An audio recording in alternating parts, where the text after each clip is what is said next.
सभी को जय हिंद। आप सभी को ये पता होगा कि भारत सरकार ने एक लॉ बनाने का सोचा है, जिसमें उन्होंने ये सोचा है कि लड़कियों की जो एज 18 साल होती थी शादी करने की, उसको 18 साल ना करके 21 साल कर दी जाए। उसको चेंज करने के पीछे बहुत बड़ा कारण भी है। और आपको बता दूं कि अभी ये जो एक्ट है वो केवल कैबिनेट से पास हुआ है, और कैबिनेट से पास होने के बाद लोकसभा में जाता है, लोकसभा से पास होने के बाद वो राज्यसभा में जाता है, और राज्यसभा के पास होने के बाद वो राष्ट्रपति के पास जाता है, और राष्ट्रपति जब उस पर साइन कर देते हैं तब जाके कोई एक्ट पास होता है और वो लॉ बनता है। अब चलिए बात कर लेते हैं इसके फ़ायदे क्या है। होता क्या है कि जब भी कोई लड़की 10+2 करती है तो उसका मैक्सिमम एज मतलब 18 हो ही जाता है, चाहे कुछ भी होता है 18 हो ही जाता है। तो 18 करने के बाद बहुत से लोग की सोसाइटी या फिर क्या बोलते हैं अगल बगल के लोग के ये मैंटेलिटी रहती है कि लड़की 18 हो गई है तो उसकी शादी कर दो, तो ये कर दो। अगर लड़की मेहनत करके 12th में 90% भी लाई है, चाहे 80% 90 कुछ भी कहिए, और आगे करना चाहती है, लेकिन उसका तो सारा मनोबल टूट गया, और जो भी 90% लाई थी, चाहे 80% लाई थी, उसका सारा सर्टिफिकेट यानी जो भी रिपोर्ट कार्ड था वो एक जगह बॉक्स में रख के साइड में पड़ गया, और उसको शादी करके घर में भेज दिया जाता था, यानी जो विदा कर दिया जाता था।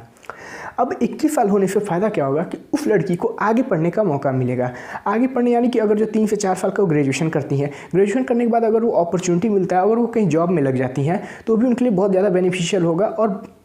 सबसे ज़्यादा बेनिफिशियल तो उनके फादर को होगा। क्यों? क्योंकि हर एक पिता चाहता है कि उनकी लड़की एक अच्छे घर में विदा हो, और उस लड़की की अच्छे घर में शादी हो, चाहे वो कि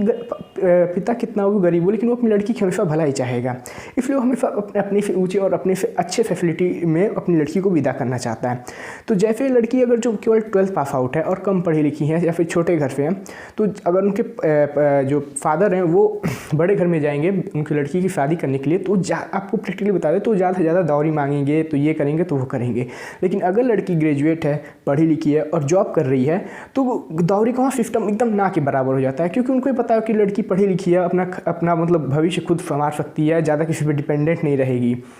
तो इससे दौरी का सिस्टम बहुत ज़्यादा हट जाता है,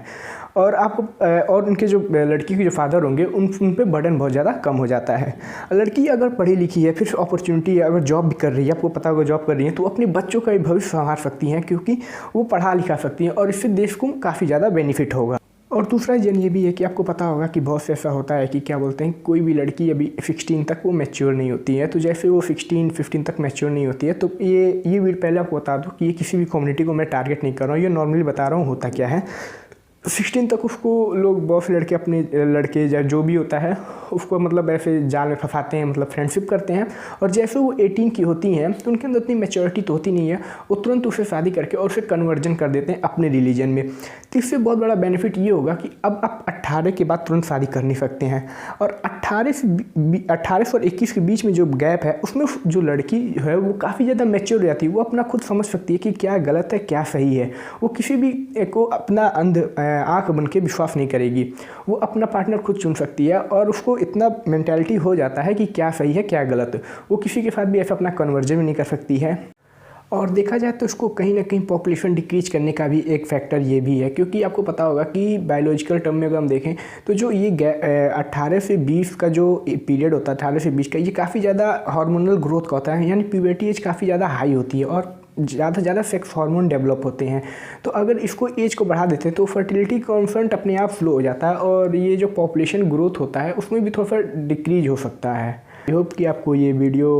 थोड़ा बहुत भी अच्छा लगा होगा और कुछ समझ में आया होगा, और अगर आपको वीडियो अच्छा लगा तो प्लीज़ लाइक करें, चैनल को सब्सक्राइब करें, और बेल आइकन को प्रेस जरूर कर दीजिएगा। तब तक के लिए जय हिंद।